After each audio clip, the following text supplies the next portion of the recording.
Good morning, सुप्रभात, वंदे मातरम, जय हिंद। साथियों, हम शब्द रचना और शब्द विचार का अध्ययन कर रहे हैं। आज का हमारा ये जो क्लास है 9th है, 9वीं क्लास की वीडियो आज हम अपलोड करने आपको जो क्लास है वो बताने जा रहे हैं। साथियों, अभी तक हमने 8 वीडियो हिंदी भाषा और शिक्षण शास्त्र का अपलोड कर दिया है। आप एक एक करके बिल्कुल ग्रामर पोर्शन चल रहा है साथियों, आप जाकर देख सकते हैं। जो भी साथी चैनल पर पहली बार जुड़े हैं, वीडियो को पहली बार देख रहे हैं, हमारे चैनल को सब्सक्राइब जरूर कर लें। आइए हम सीधे वीडियो की शुरुआत करते हैं। शब्द विचार हमने इसके पहले आप सभी साथियों को बता दिया है कि शब्द को जो वर्गीकृत है 4 भागों में करते हैं। एक तो विकास या उद्गम के आधार पर, व्युत्पत्ति या रचना के आधार पर, अर्थ के आधार पर और रूप विकार या प्रयोग के आधार पर।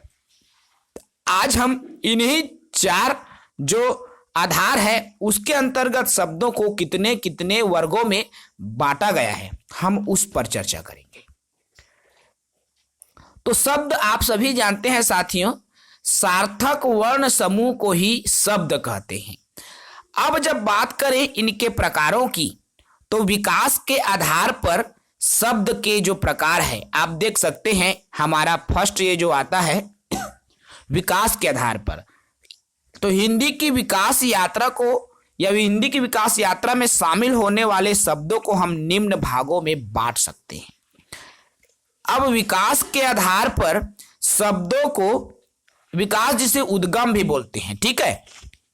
तो विकास या उद्गम के आधार पर शब्दों को 5 भागों में बांटते हैं। क्या क्या?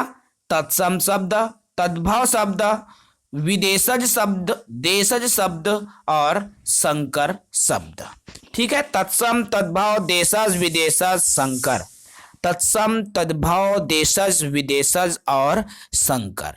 विकास या उद्गम के आधार पर शब्दों को 5 भागों में बांटते हैं, इसको आपको याद रखना है, ठीक है।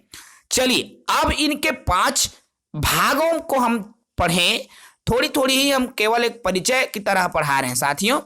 तत्सम क्या है? तत् धन सम, ये 2 शब्द से मिलकर बना हुआ है। यहां तत् का अर्थ होता है, आप देख पाएंगे तत् का अर्थ और सम का अर्थ दोनों एक अलग अलग अर्थ को व्यक्त करता है, ठीक है। तो तत्सम, अब यहां ये जो 2 शब्द से मिलकर बना हुआ है, तत् का अर्थ है या तस्य का अर्थ है उसके, ठीक है। यहां पर भले ही नहीं दिया है इसलिए फिर भी मैं आपको बता रहा हूं। तत् का अर्थ है उसके और सम का अर्थ है साथियों समान, ठीक है। तो तत्सम अर्थात उसके समान। तो किसके समान? तो संस्कृत के समान, ठीक है। तो जो शब्द, आप इसको अर्थ को समझे तत्सम, तो जो शब्द हिंदी में संस्कृत शब्दों के समान प्रयुक्त, हूबहू जो हम संस्कृत में उपयोग करते हैं वैसे ही हिंदी में भी उसी का उपयोग कर रहे हैं, उसी शब्दों को हिंदी में भी वैसे ही बोलते हैं। तो यही क्या कहलाएगा? हमारा तत्सम कहलाता है, तत्सम शब्द कहलाता है, ठीक है। अर्थात ज्यों का त्यों भी हम बोल सकते हैं।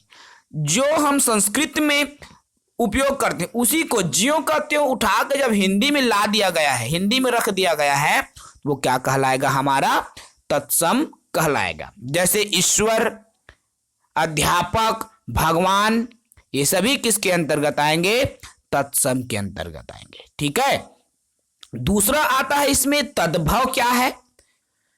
अब देखो ये जो तद्भव शब्द है ये भी 2 से मिलकर बना है ना, तद धन भव। अब इसमें का जो तद भाषा है, अब तद मतलब जिसे तत् भी बोलते हैं, अब इसका भी अर्थ वही होगा, उसके, ठीक है। अब भाव मतलब क्या होगा इसको भी आप समझो। तद मतलब हो गया यहां पर उसके, और भाव मतलब उत्पन्न। ठीक है, तो अब इसका जो अर्थ क्या हो जाएगा तद्भाव का, तो उससे उत्पन्न हुआ है, ना कि उसके समान जो का त्यों है तद्भाव में। ठीक है, तो अभी शब्द को देख सकते हो, संस्कृत भाषा से उत्पन्न शब्द, अब भाव मतलब उत्पन्न है ना भाई, तो संस्कृत भाषा से जो शब्द उत्पन्न होता है वो क्या कहलाता है आपका तद्भाव। अर्थात ये संस्कृत ही नहीं, हूबहू नहीं है, उन्हीं से उत्पन्न हुआ है, ये तद्भाव है। और हिंदी में उसका नाम बदल जाता है ना भाई। जैसे अमृत बोलते हैं संस्कृत में, जब वो हिंदी में आता है तो अमी हो जाता है। ज्येष्ठ बोलते हैं संस्कृत में, जब वो हिंदी में आता है तो जेठ हो जाता है। संस्कृत में गृह बोलते हैं, जब वो हिंदी में आता है तद्भाव में बदलता है तो वह घर बन जाता है। ठीक है ना भाई, तो इस तरह से अर्थात तत्सम शब्द मतलब संस्कृत के शब्द और तद्भाव मतलब हिंदी, अर्थात संस्कृत से बदला हुआ रूप। ठीक है, तो ये दोनों आशा है समझ में आया होगा। उसके बाद में तीसरा आता है विदेशी शब्द या विदेशज, या इसको आगत शब्द भी बोलते हैं। आगत मतलब आया हुआ, मतलब ये जो शब्द है दूसरे देश से आया होता है, इसीलिए ये विदेशी, विदेश में बोले जाने वाला शब्द है ना भाई। तो हिंदी भाषा में जैसे फारसी वाला जो शब्द आता है, अरबी, फ्रांसीसी, तुर्की, पुर्तगाली, अंग्रेजी आदि जितने भी भाषा के शब्द है वो सभी आपका किसके अंतर्गत आएगा, विदेशी भाषा के शब्द। अंग्रेजी में आता है जैसे आप अफसर, टेलीफोन, रेल, कई तो यूज करते हैं भाई हम अपनी बोलचाल में, तो ये शब्द विदेशी शब्द है। बहुत सारे हमारे दैनिक जीवन में जो भी हम उपयोग करते हैं, हजारों शब्द को हम अंग्रेजी से या विदेशज ही शब्द है साथियों, उसको हम ले लिए हैं, तो ये है विदेशज शब्द। अब क्या क्या है आपको तो इसको डीप अध्ययन करना पड़ेगा, हम केवल अभी सामान्य परिचय दे रहे हैं। उसके बाद हम एक क्लास इसके बाद ले लेंगे जिसमें अत्यंत महत्वपूर्ण जो पूछा जा चुका है उसी को हम लेकर चलेंगे। ठीक है, अभी विदेशी देख लिए, अब देखो यहां देशज शब्द या देशी शब्द। अब देशज या देशी क्या है, तो जिनकी देखिए स्थानीय भाषा के आंचलिक शब्दों को हिंदी भाषा में ग्रहण किया जाता है। देशज देखो ऐसे शब्द जिनकी उत्पत्ति संस्कृत और प्राकृतिक स्वीकृत, अर्थात देखो ऐसे शब्द कहना चाहिए जिनकी उत्पत्ति का पता ही नहीं चलता साथियों, अर्थात वो कहां से आया है हमारे देश में, उनकी उत्पत्ति का जब पता ही नहीं चलता वो क्या कहलाता है, देशज शब्द कहलाता है। अब खिचड़ी हम नहीं बता सकते कि खिचड़ी आया कहां से, रेल हम जान लेंगे ये विदेश से आया है, वो इसलिए विदेशी है, जबकि खिचड़ी, पगड़ी, झाड़ू, फुग्गी, पेट ये शब्द कहां से आया उसका कोई उत्पत्ति का पता ही नहीं है। यही क्या है हमारा देशज शब्द के अंतर्गत आता है। ठीक है, तो हमने क्या क्या देखा, तत्सम, तद्भव, देशज और विदेशज, ये चार देखा। पांचवा आता है इसमें संकर शब्द, इसको हमने अलग से ही कर दिया, देख लो, मिश्रित या संकर शब्द। ठीक है, तो दो विभिन्न भाषाओं के योग से जो बने हुए शब्द है वो संकर शब्द या मिश्रित शब्द कहलाता है। अब देख लो इसके एग्जाम्पल देखेंगे तो समझ में आ जाएगा। रेलगाड़ी, जहां पर रेल क्या है अंग्रेजी के शब्द है और गाड़ी क्या है हिंदी के शब्द है। अब यही दोनों जब मिल रहे हैं तो क्या बनाता है आपका संकर शब्द बनाता है। ठीक है साथियों, बहुत ही सरल।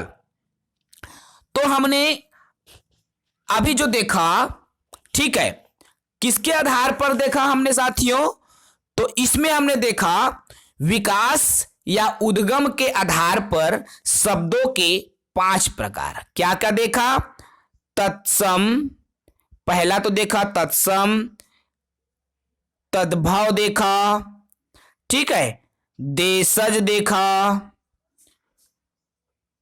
विदेशज देखा और क्या देखा? संकर। ठीक है, तो ये 5 है जो कि आपके विकास के आधार पर है। ठीक है साथियों, उसके बाद में हमारा आता है दूसरा, आप यहां से देख पाओगे, रचना के आधार पर। ये दूसरा है हमारा। ठीक है, तो रचना के आधार पर इसको 3 भागों में बांटा गया है। इसमें कई सारे साथियों में मतभेद की स्थिति थी जब हमने इससे जुड़ा एक प्रश्न डाला था। एक साथी का कहना था कि 12 प्रकार के होते हैं, किसी साथी का कहना था कि 5 प्रकार के होते हैं। ये एग्जाम में भी पूछा जा चुका है साथियों, 3 प्रकार के ही होते हैं। आप जब भी कोई भी बुक आप उठा के देखें, रचना के आधार पर आपको 3 प्रकार के ही शब्द मिलेंगे। और ये 3 प्रकार क्या क्या है? रूढ़ शब्द, यौगिक शब्द और योग रूढ़ शब्द। रूढ़ शब्द, यौगिक शब्द और योग रूढ़ शब्द, ये 3 ही प्रकार आपको रचना के आधार पर देखने को मिलेंगे किसी भी पुस्तक में। ठीक है, चलिए हम इन्हीं को एक एक करके समझें। तो देखो, रूढ़ शब्द होता क्या है? पहला, रूढ़ शब्द की हम बात कर रहे हैं। तो देखो, जो शब्द परंपरा से एक ही रूप में प्रयुक्त होते हैं तथा जिनके कोई सार्थक शब्द नहीं होते। अब देखो, अपनी भाषा में हम बता रहे हैं, है ना?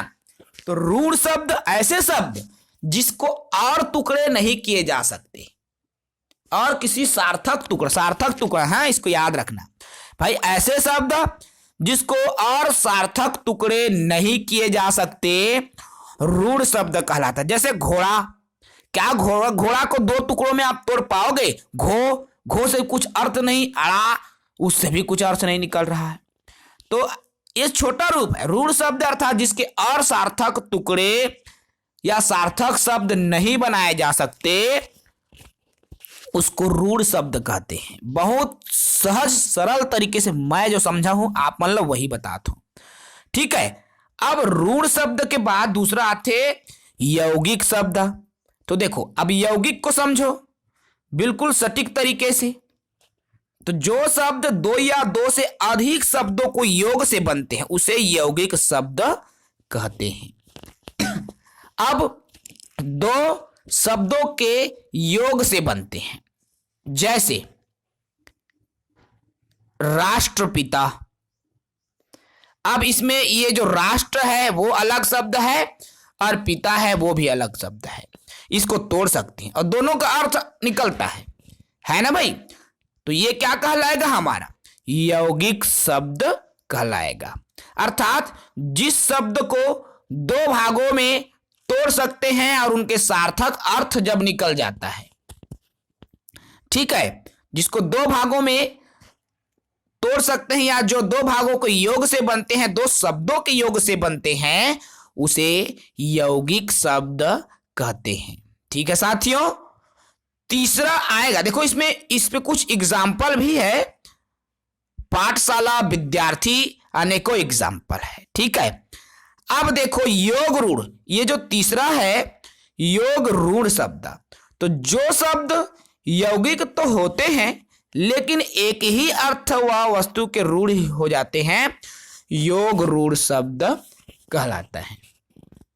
अर्थात देखो, दूसरे बार अगर अर्थ में मैं बात करूं योग रूढ़ के, तो ये किसी सामान्य अर्थ को न बता के ये विशेष अर्थ को जब बताता है साथियों, तो वो क्या कहलाएगा? आपका योग रूढ़ शब्द कहलाएगा। 4 पाई। अब देखो, यहां 4 और पाई 2 शब्द है ना भाई, योग रूढ़ के अंतर्गत। लेकिन ये तीसरे अर्थ को, अब 4 पाई का आप अर्थ निकालो तो कोई भी चीज हो सकते, खटिया हो सकत है, बाजुआट हो सकत है, 4 पहिया वाला कुर्सी हो सकत, कुछ भी। अर्थात ये तीसरा अर्थ बताते ना भाई, धन्नी बताते, तो तीसरा अर्थ बताते, यही काय आप मन के योग रूढ़ शब्द कहलाते। ठीक है, तो ये तो रहा आपके रचना के आधार पर शब्द के 3 प्रकार। क्या क्या? रूढ़ शब्द, यौगिक और योग रूढ़। अब इस तीनों को फिर से मैं एकदम से बोल के समझा। देखो, रूढ़ शब्द जिसके और टुकड़े नहीं किए जा सकते, यौगिक शब्द जिसको दो टुकड़े में बांट सकते हैं या दो शब्दों के योग से बनता है और दोनों शब्द तोड़ रहे हो ना, उसका अलग अलग अर्थ होता है, तो ये योग रूढ़ है। और योग रूढ़ बोलता हूं यौगिक। ठीक है, देखो, रूढ़ अर्थात जिसके और टुकड़े ना हो सके, यौगिक अर्थात जिसको दो टुकड़ों में बांट सकते हैं या दो टुकड़ों के योग से बनता है, और योग रूढ़ अर्थात इसको तो तोड़ सकते हैं दो टुकड़ों में, लेकिन जब इसका पूरा अर्थ है किसी तीसरे अर्थ को प्रदर्शित करता है तो वो योग रूढ़ कहलाता है। जैसे चारपाई का उदाहरण लिया, जैसे जलज। जलज अर्थात जल में पैदा होने वाला क्या है? कमल है। वैसी लंबोदर ले सकते हो, दशानन ले सकते हो। ठीक है ना भाई? तो ये सभी किस में आएंगे? योग रूढ़। समझ में आ गया? बहुत ही सरल। रूढ़ शब्द जिसके और टुकड़े ना हो, योग रूढ़ जिसको दो टुकड़ों में बांट सकते हैं अलग अलग अर्थ। देखो, रूढ़ शब्द जिसको नहीं तोड़ सकते, यौगिक शब्द जिसको दो टुकड़ों में बांट सकते हैं और दोनों टुकड़ों का क्या देता है? वो अलग अलग अर्थ देता है। जबकि योग रूढ़ क्या है? ये तीसरे अर्थ को प्रदर्शित कर रहा है, जैसे दशानन है ना भाई, जलज, कुछ भी हो। ठीक है साथियों, थोड़ी बहुत जबान फिसल जाती है, उसको आप गौर करेंगे। ठीक है ना? चलिए, अब इसमें तीसरा आता है अर्थ के आधार पर। अर्थ के आधार पर दो प्रकार के होंगे। क्या क्या? सार्थक और निरर्थक। ठीक है, सार्थक और निरर्थक दो होंगे साथियों। अब सार्थक शब्द क्या होता है? तो जिसका एक सार्थक अर्थ अर्थात जिसको समझ जाए लोग, किसी को, जैसे अपभ। अब मान ले किसी को बोल दिए एक शब्द अपभ, क्या वो कुछ समझ पाएगा? नहीं। तो ऐसे शब्द जिसको सामने वाला समझ जाए उसके अर्थ को, वो क्या कहलाता है? सार्थक शब्द कहलाता है। जैसे पुस्तक, मेज। और जो शब्द सामने वाला नहीं समझ पाता वो निरर्थक शब्द कहलाता है। जैसे फग, नग, वल्ल। भाई जो समझ नहीं पा रहा है, उसका कोई अर्थ ही नहीं है, वो तो निरर्थक ही हो गया ना। तो ये तो रहा सार्थक और निरर्थक शब्द जो कि अर्थ के आधार पर। ठीक है, अब इसके बाद इसका वर्गीकरण में चौथा आता है हमारा। ठीक है, देखिए, अब अर्थ के आधार पर जो शब्दों का वर्गीकरण है वो भी है, ये दूसरे तरीके से इसका वर्गीकरण करते हैं। ठीक है, इसके और भी वर्गीकरण हैं जो यही अर्थ के आधार पर, जिसमें आपका साथियों आता है पर्यायवाची शब्द, जिसे हम समानार्थी शब्द बोलते हैं। तो जिसको समान अर्थ हो उसको समानार्थी या पर्यायवाची शब्द कहा जाता है। एक आता है इसमें साथियों विलोम शब्द। विलोम अर्थात विपरीत शब्द। ठीक है, एक दूसरे के विपरीत जो शब्द रहते हैं उसको विलोम। अनेकार्थी, जब एक से अधिक अर्थ जब प्रकट होते हैं, एक शब्द के अनेक अर्थ मिले, वो अनेकार्थी के अंतर्गत आता है। ठीक है, ये अर्थ के आधार पर ही है जो अन्य प्रकार है। अब आता है साथियों आपका रूपांतरण के आधार पर चौथा। अब रूपांतरण के आधार पर दो प्रकार होंगे, याद रखना क्या क्या होंगे आपका? विकारी शब्द और होता है अविकारी शब्द। ये होता है आपका रूपांतरण के आधार पर। अब विकारी शब्द क्या है आप देखो यहां पर, तो जो शब्द लिंग, वचन, पुरुष के आधार पर परिवर्तित हो जाता, अर्थात जो लिंग, वचन आदि के आधार पर परिवर्तित हो जाए वो विकारी शब्द कहलाता है। और जो लिंग, वचन के आधार पर नहीं बदल, अर्थात जो बदल जाए लिंग और वचन में, वो विकारी कहलाएंगे, और जो नहीं बदले वो अविकारी कहलाएंगे। जैसे यहां, वहां, जहां, तहां, यहां लड़की खड़ी है, यहां लड़का खड़ा है, वो बदल रहा है क्या? यहां शब्द बदल ही नहीं रहा है, वो अविकारी है। ठीक है ना?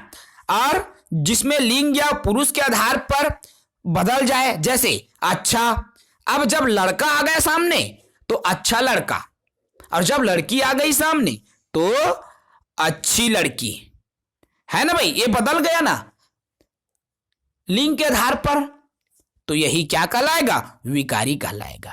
ठीक है, तो यह हुआ साथियों शब्द रूप और शब्द रचना के आधार पर शब्दों का जो वर्गीकरण है, जिसमें हमने आज की वीडियो में देखा 4 तरह से वर्गीकृत होता है।